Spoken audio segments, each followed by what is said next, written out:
Hello student, स्वागत है हमारे यूट्यूब चैनल में। तो आज हम लोग कक्षा 8 गणित को सॉल्व कर रहे हैं, जिसमें चैप्टर 9 है और आपका अभ्यास बी है। ठीक है, पिछले वीडियो हमने अभ्यास ए को कंप्लीट करा दिया था। यदि आपने उस वीडियो को नहीं देखा है तो जाकर उस वीडियो को अवश्य देख लें। ठीक है, चलिए इस चैप्टर को हम स्टार्ट करते हैं और आपका अभ्यास बी को समझाने की कोशिश करते हैं।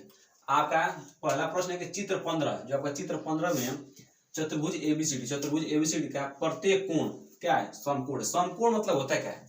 सबसे पहले बात है कि बच्चों को नया वर्ड मिल गया आपको कि समकोण। समकोण का मतलब होता है कि जहां पर 90 डिग्री कोण बने, उनको हम बोलते हैं समकोण।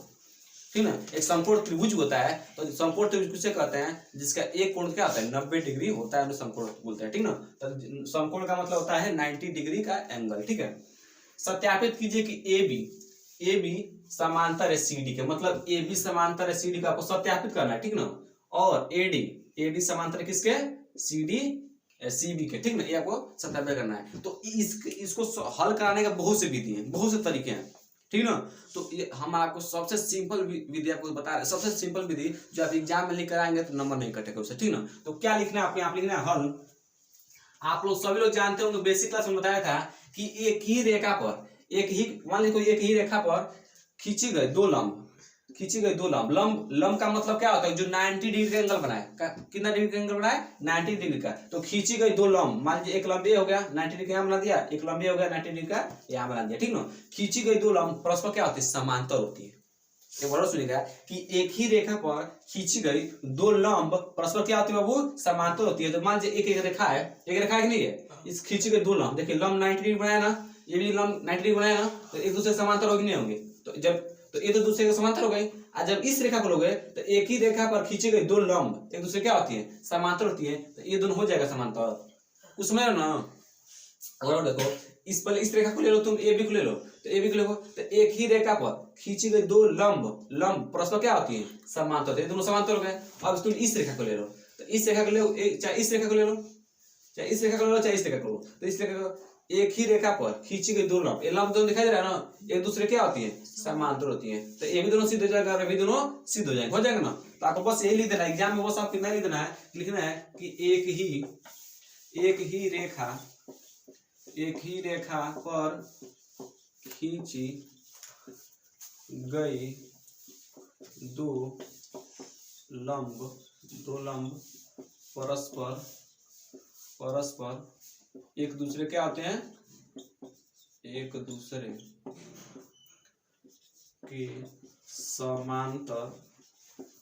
समांतर होते हैं। एक ही रेखा पर खींची गई दो लंब परस्पर एक दूसरे क्या होती है? समांतर होती है। तो बस आप कुछ नहीं, बस लिख देना है कि ये वाला लिख देना है कि ए बी समांतर किसके हो गए बाबू? CD के, और AD समांतर किसके हो गए? BC के। बस आपको यही सिद्ध करना था, बस हो गया। ठीक है, समझ में आ गया ना? यहाँ तक किसी दिक्कत है? अब हम लोग अगले प्रश्न देखते हैं। अगला प्रश्न ध्यान देखिएगा, कुछ नहीं करना, ये बहुत आसान है। कह रहा है कि पार्श्व चित्र में दो रेखाएं यल और यम जिसे एक तिर्यक रेखा है। एक तिर्यक रेखा है, तिर्यक रेखा T क्या कर रहा है? बिंदु P और Q पर क्या कर रहा है बाबू? काटती है। ठीक ना, जो आपका तिर्यक रेखा है यल और यम को P और Q क्या करती है? काटती है। ठीक है, यदि कोण 2 कोण 3, मतलब कोण 2 और कोण 3 क्या हो? 90 डिग्री हो, मतलब कोण 2 भी 90 डिग्री हो और कोण 3 भी क्या हो? 90 डिग्री हो। तो सत्यापित कीजिए कि रेखा यल और यम क्या परस्पर समांतर है? परस्पर क्या है? इनको सिद्ध करना है, परस्पर क्या है? समांतर है। कोण 1 प्लस कोण 3 का मान ज्ञात करना, मतलब कोण 1 और प्लस कोण 3 का मान ज्ञात करना है। आपको कुछ नहीं करना है, ध्यान से खुद देखना। अभी पिछले प्रश्न तो है, कह रहा है कि यल और यम क्या करना है? समांतर सिद्ध करना है ना। तो यल और यम यही ना, इनको समांतर सिद्ध करना है।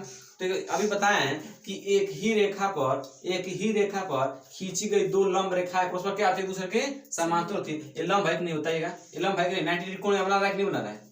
बताइए, ये लंब हुआ कि नहीं हुआ? ये भी लंब हुआ कि नहीं होता? ये भी लंब हुआ ना, क्योंकि 90 डिग्री कोण बना रहा है। तो एक ही रेखा पर खींची गई दो लंब रेखाएं क्या होती हैं? एक दूसरे के समांतर। इसके समांतर हो जाएगा, इसके समांतर हो जाएगा। आइए, हमको यहाँ क्या करना था? सिद्ध करना था। तो यहाँ पर लिख नहीं दोगे? बोलो, यहाँ पर लिख नहीं दिया जाएगा। किस तरीके से? ध्यान से देखो, यहाँ पर लिखना पहले हल, जो दिया उसको लिख लीजिए। ठीक ना, आपको दिया है क्या क्या दिया प्रश्न में, उसको लिख लीजिए। अब क्या क्या दिया इसमें? कोण 2 कोण 3, इसको कितना दिया है? 90 डिग्री दिया है, यहाँ तक दिया है ना। हाँ, और कुछ दिया है और तो ये सब लिखना चाहे तो देने के लिए बहुत कुछ दिया, ठीक ना, लेकिन आप उसमें मुख्य चीज वही आप क्या कर दीजिए, लिख दीजिए, ठीक है। चलिए आपको अरे यहाँ पे इसको कैसे लिखना है, इसको कैसे सिद्ध करना, सत्यापित कैसे करना, लिखिएगा यहाँ पर लिखिएगा ये वाला पहले इसको लिखिएगा, ठीक है। यदि टी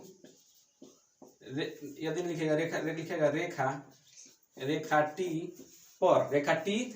टी पर कोण 2 व कोण 3 को बनाने वाली रेखा परस्पर क्या है बाबू, लंब है, ठीक है। अतः यल और यम क्या है बाबू, यल और यम क्या है, समांतर है। बस इतना ही लिख देना है, समांतर है, आपका सिद्ध हो गया। कुछ नहीं कह रहा है कि रेखा टी पर, रेखा टी आपका ही ना है, रेखा टी पर कोण 2 यही ना बन रहा है, हाँ कोण 2 और वह कोण 3 को बनाने वाली रेखा कौन है, यही ना रेखा बना रही है इसको, ठीक है। इसको कोण 2 को यही रेखा बना रही है कि नहीं बना रही है, और कोण 3 को ये रेखा बना रही है कि नहीं बना रही है। तो बनाने वाली रेखा परस्पर क्या है, लंब है कि नहीं। लंब अभी होता है कि जहां पर 90 डिग्री का कोण बन जाए उसको क्या कहते हैं, जो लंब यही ना लंबा कोण आ रहा है, तो 90 डिग्री एंगल बन जाए उसको क्या कहते हैं, लंब कहते हैं। तो 90 डिग्री एंगल बनाया ना, तो लंब हुए कि नहीं हुए, लंब है। तो अतः क्या कर देंगे, यल और यम क्या है, समांतर है। इसी क्या करना था, आपको सिद्ध करना था कि नहीं करना था, हो गया ना। अब आपको क्या करना है, कोण 1 और कोण 3 का मान निकालना है ना, तो कुछ नहीं करना, ध्यान से कोण 1 प्लस कोण 3 का मान निकालना है कि नहीं निकालना है, ये निकालना है आपको ना। देखिएगा कोण 3 का मान आपको दिया है, कोण 3 का मान कितना दिया है आपको, 90 डिग्री, ठीक ना। कोण 1 का मान आपको पता है, तो आप कैसे करें, ध्यान रखिएगा। आप लोग सभी जानते हैं कि एक रेखा कितना डिग्री कोण बनता है, 180। चाहे इस तरह रेखा रखे चाहे इस तरह रेखा, इसमें कितना बनेगा, 180, ठीक है। देखिएगा कोण 2 का मान कितना दिया है, 90 डिग्री आपको दे दिया है। अच्छा तो आप बताओ, जब इतना का मान 90 होगा तो इतना का मान कितना होगा, 90, ठीक ना। एक कोण 2 का मान आपको 90 दिया है, एक रेखा है कि नहीं, टी एक रेखा है ना, तो ए वाला 90 हो गया, तो ए वाला 90 हो कि नहीं होगा, तो कोण 1 का मान कितना होगा, 90 डिग्री, क्योंकि एक रेखा बनने वाला कोण का कितना होता है, कोण कितना होता है, 180। कोण 1 का मान कितना हो गया, 90, ठीक ना। यहाँ भी 90 है, कोण 3 का मान कितना दिया है, 90, यहाँ पर 90 लिख लीजिए। 90 में कितना होगा, 180। बस आपका यही क्या हो गया, आंसर हो गया, ठीक है।